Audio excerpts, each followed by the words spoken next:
What's up, you guys? It's Gavin here, back with another fantasy football video. Today, we're going to be discussing my final pre-draft running back rankings here and assessing how I think that these players will fit onto NFL franchises at the next level. Now, this is the group of rankings that I expect to change the most from pre-draft to post-draft, because the importance of draft capital and the order that these players go off of the board in the actual NFL draft later this week is going to be very important. So I'll be updating these rankings as well as the wide receivers and quarterbacks.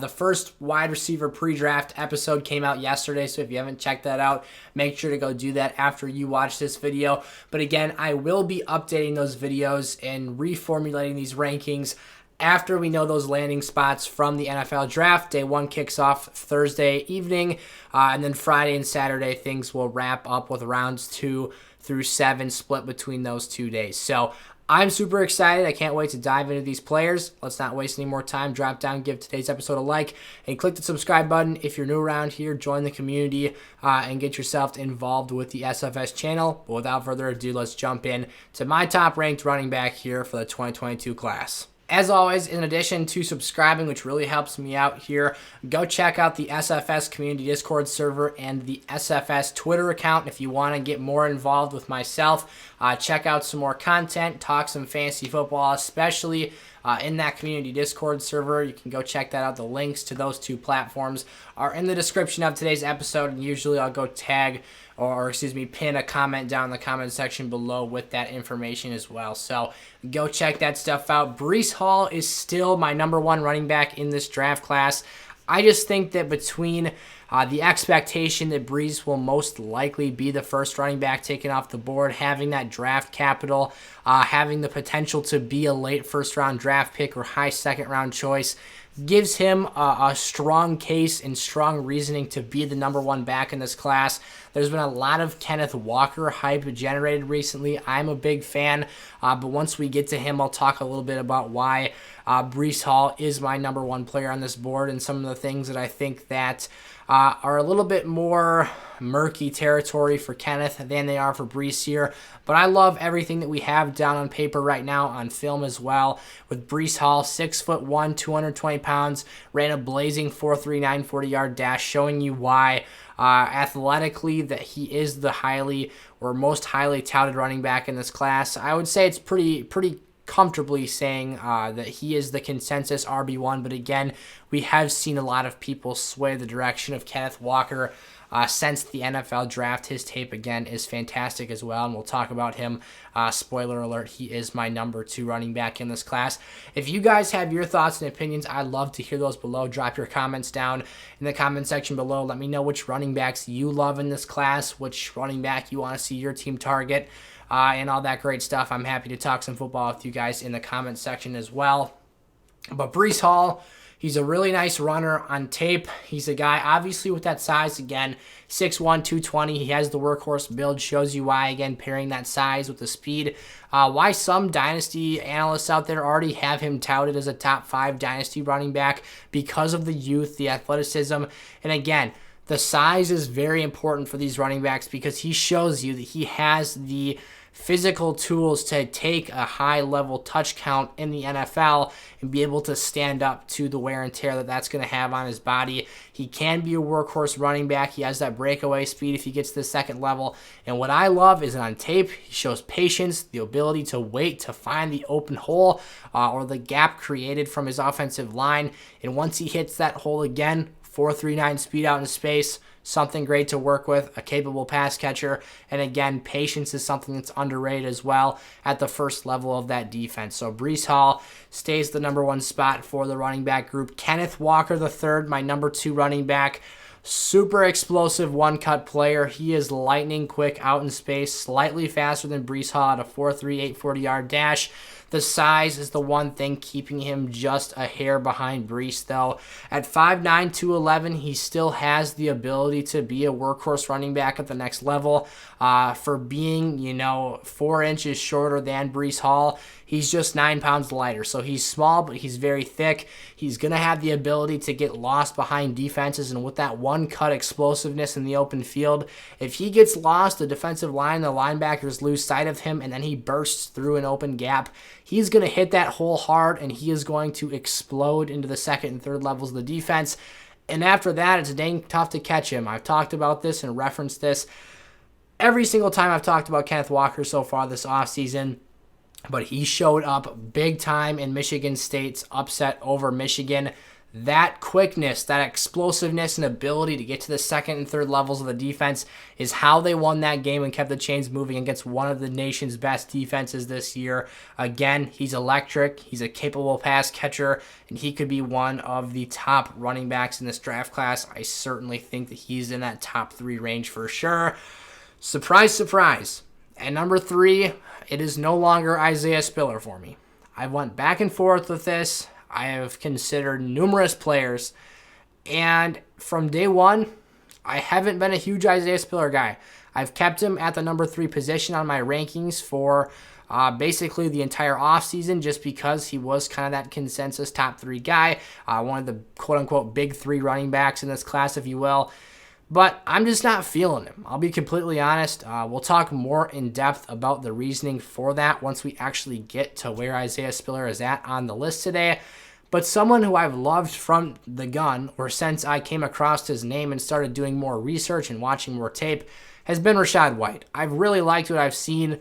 The size, the speed, the ability to potentially fit into that workhorse role at the next level. I've got everything I want to see in an NFL running back here with Rachaad White. Now, there are some things that need to be coached up. This is not a perfect prospect. And, you know, he's going to be a 23-year-old rookie for a reason. This is not a super strong running back class, but I'm going to stick to what I like here. Now, the reason in the intro, of course, that I said that this is going to be one of the most changing lists from this point until my post-draft rankings, which will come out the week after the NFL draft, is simply because at the end of the day, I'm telling you what I think today. But on Thursday through Saturday, NFL teams are going to tell you what they think. And the draft capital that a team invests is going to be very telling to how quick a player is going to see the field, or the likelihood that that even happens at some point during their rookie season. So Rachaad White for me is a top 3 running back in this class, my number 3 player overall. 6'2", 209. I love the size. He's a 4.48 40-yard dash runner. So for a guy at that build, I still feel very good about that speed. He's not quite the breakaway runner that a Kenneth Walker or Breece Hall are, but for being a little bit of a bigger running back, this is someone who still runs at a very nice clip. You're not going to see every player in the National Football League have breakaway burst and speed. And even some of the starting running backs in the NFL, from James Robinson the past 2 seasons, we'll see if he's still a starter this year, or even a Josh Jacobs. Those are guys who aren't the speediest players in the world, and actually run significantly amount slower than Rachaad White. So it is possible at around that 4.5 marker to be a productive player. And what he still has a really special ability to do is hit the edge of the offensive run scheme and bounce plays outside at a super efficient level. Or not efficient, effective is really the more effective word there. Rachaad, again, is someone who you would like to see him put his shoulder down a little bit more, use his frame and his physicality to impose his will upon defensive units a bit more. But again, what he was able to do at ASU, hitting the edge and breaking off tackle, was really impressive. He's not going to have quite as much success doing that at the NFL level, but I do think he brings a lot of quality traits and a lot of respectable components to the table that should make him a player who has a chance to produce and have a successful NFL career. He also catches the football at a productive rate as well, so that's something and a skill set I think he brings to the next level. At number 4, I've got Brian Robinson. So we're still moving past Isaiah Spiller. Not going to mention his name quite yet. Brian Robinson is another player who I think has the opportunity to see a quality level of draft capital investment put into him because of one unique skill set that I think he brings at a much better level than a lot of the other running backs in this class. And that, plain and simple, is pass protection. Now, pass protection doesn't have anything to do with his ability to be a fantasy productive player.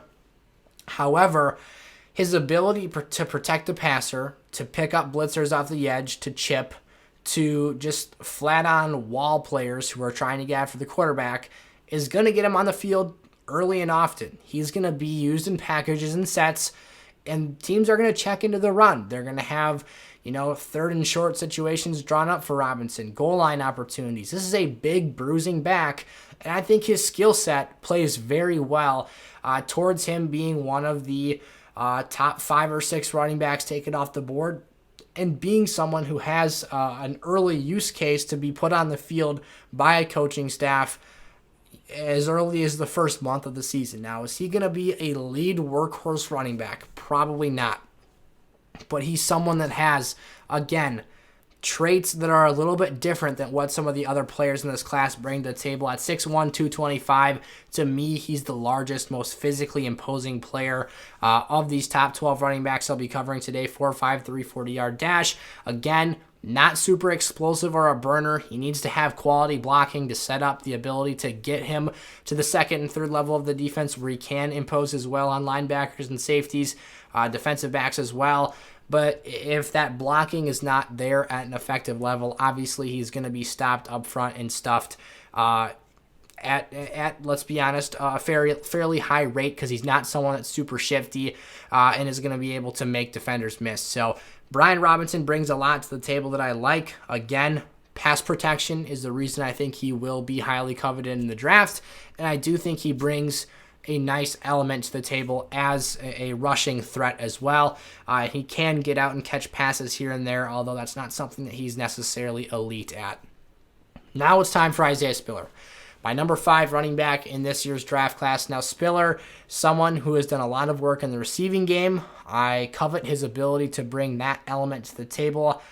However, I'm not really seeing something that jumps off the screen as an elite trait, something that Spiller does that makes me think that he can be a workhorse at the next level. And to be frank, that's not something I'm expecting out of Brian Robinson either, who I had at the number 4 spot ahead of him. I think that Rachaad White at 3 has a better ability to do that than both of these prospects.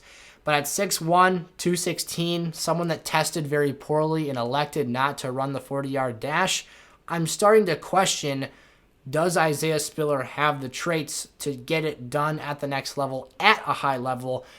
And the answers we're being given at this time indicate no. Now, do I think he can find a role and carve out a usage with an NFL team? Absolutely. I think he can be a very great change of pace back, like a Latavius Murray type player. When you talk about how he was used with the Saints, you've got your flash and dash with Alvin Kamara, and you bring in Latavius Murray to add some oomph and to add some toughness. Isaiah Spiller is a little bit more dynamic and versatile, can catch the football much better than Latavius Murray, but I see him being more of that hammer type back, and he's not that great of a power back either. He's someone that keeps his legs running through contact, but he's no freight train that's just going to be bowling people over in space. He is someone, though, that has a viable skill set.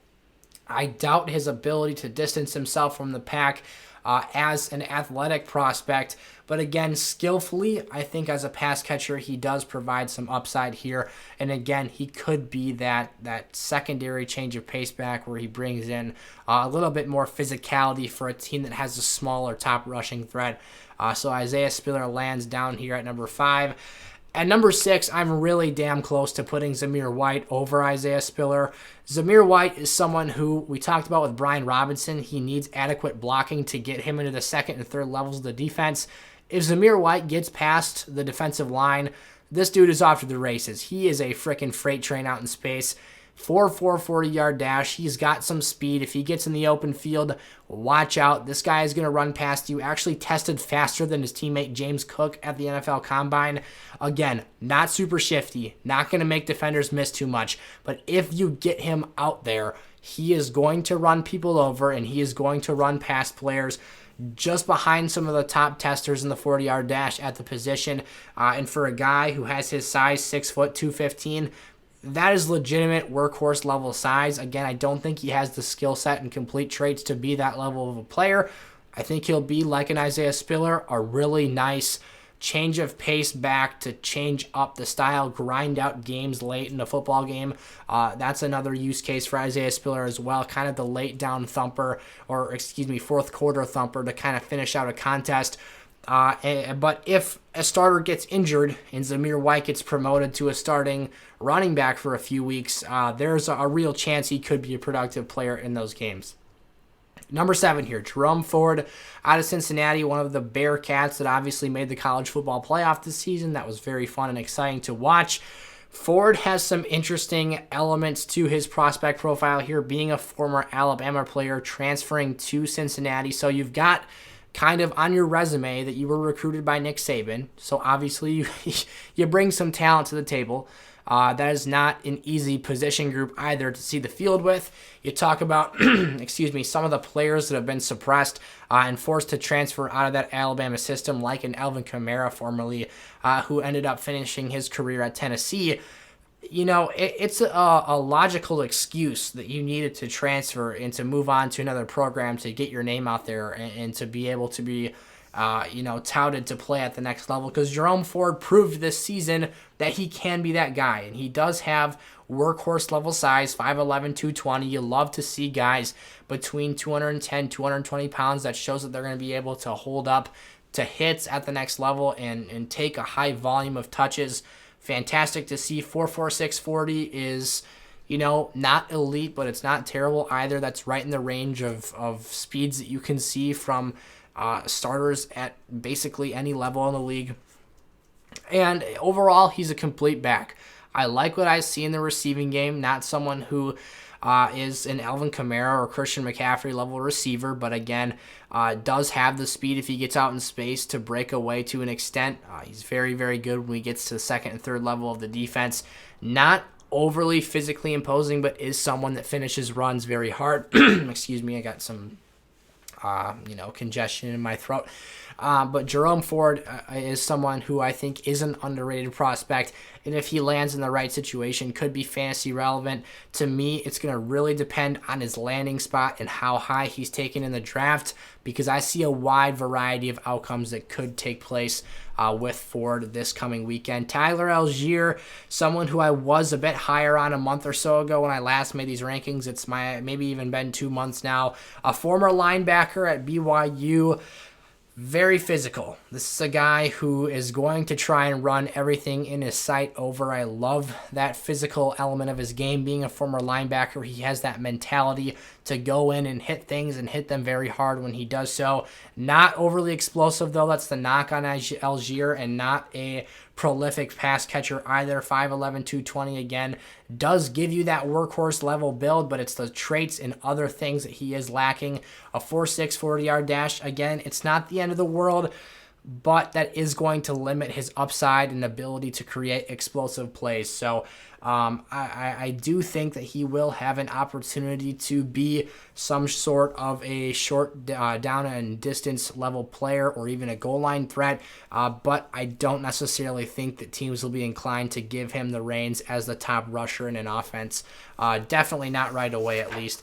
James Cook at number 9 here is someone who I've seen James Cook all over different players' rankings. At the end of the day, the reason I have him down so low is because of his size and his frame. He's a very small running back. At 5'11", 190, he's between 20 and 30 pounds lighter than what I would say the ideal workhorse level running back is in the National Football League. He is quite fast, 4.42 40-yard dash.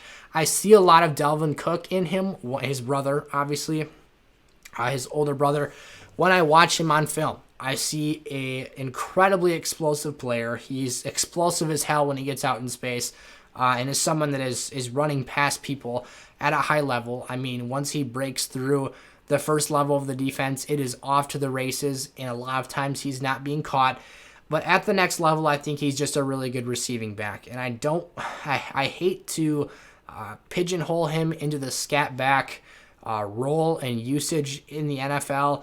But again, I just don't think he's big enough to stand up to the hits and a high touch count as an NFL player week in and week out. I think that between the injury issues we've seen, and now this is not the most telling thing in the world, But Dalvin's been nicked. Dalvin's been a guy that's been beat up. And just because they're brothers doesn't mean that he's going to be hurt as well. But you're talking about a smaller player, a guy who is very similar, and, it's very obvious that they train together and that they, exchange a lot of football knowledge and just Dalvin has passed down traits and tools of the trade to his brother James. And you see that on tape. But it's just, at the end of the day, for me, there's too many red flags that indicate why he can't necessarily reach a certain ceiling at the next level. I love him as a player. I think if he bulked up, again, 20 to 30 pounds, which is a pretty significant amount, it's probably more realistic that he could get to that level of 210 pounds, but then how much explosiveness would he be losing carrying 20 extra pounds in space? I just think that there's limitations here, and his ceiling is capped to an extent.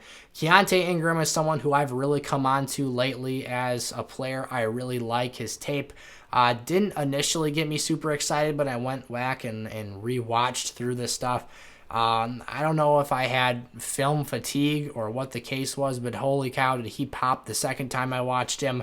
Really, really shifty out in space. He's big, thick, physical, a tough tackle in the open field, and he reads the blocking scheme very, very well.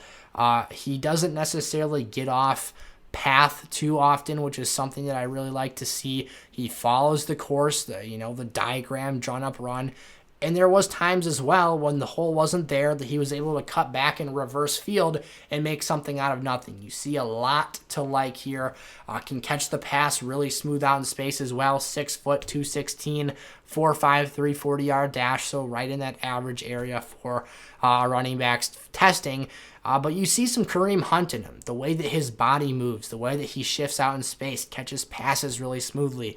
That was one of the comparisons that I've seen out there as well.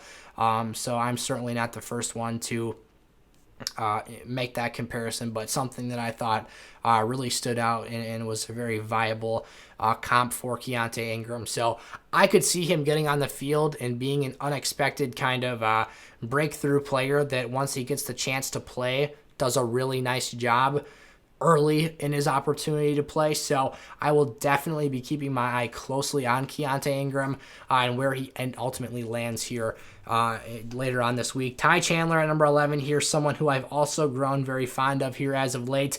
Super explosive, 4.38 40, 6 foot, 210, has long legs. He's not the most physical guy in the world despite having nice size. He's really not great at breaking tackles, but he is shifty and elusive out in space, catches the ball well, in addition to his ability to be an explosive player. Not someone that I think has a super great opportunity to be a goal line presence in the NFL, but I do think that for a change of pace, one cut back, he does have an opportunity to add something to an NFL roster here. But again, not someone that excels well in the physical side of things, despite having pretty decent size. And then finally, Kyren Williams. He's absolutely tanked down the rankings. I freaking loved the guy when I just watched his tape, but his testing numbers were very disappointing. 4.65 40 was among one of the slower in the class.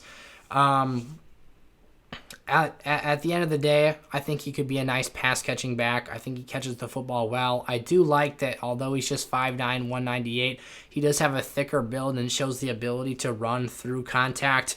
But again, he's not explosive enough to be an elite-level difference maker in fantasy lineups, in my opinion.